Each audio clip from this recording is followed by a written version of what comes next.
Welcome to WSJ Live. I'm Simon Constable here at the CFO Network in Washington, D.C. What does the rail business say about the health of the U.S. economy? We've got Fredrik Eliasson here from CSX. He's the CFO. Thank you very much. CSX, big railroad company, been around a long while. There's been a dramatic spike in shipments across the industry. Is that telling us that the economy is really getting better based on your experience? We do think that the economy actually picked up in the fourth quarter already then. Clearly the first quarter was hard to tell what was actually occurring.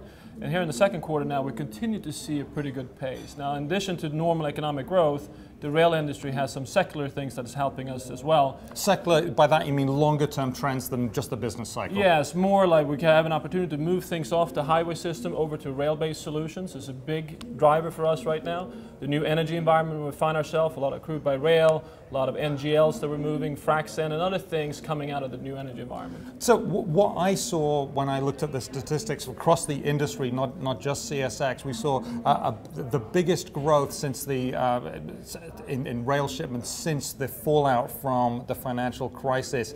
Is that sustainable? I know it's a very volatile industry in some ways.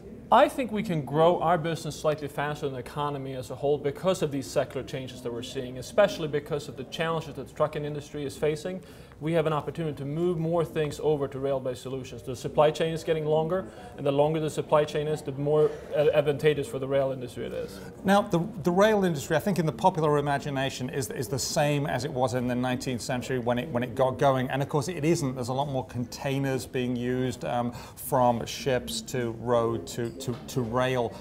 What do you see going forward in technological advancements that will make your business even more efficient? Yeah, this is definitely not your grandfather's railroad. What we're doing today is a much more advanced level of railroading, and clearly we're taking out about $140 million of cost each over the last decade for each year, and in doing so technology has been a critical component of that. We continue to see a lot of different technology we're putting in place to become more efficient. It's a critical part of our strategy going forward. And you've obviously got a lot of money that you need to spend on capital in the rail industry. It's a highly capital intensive business.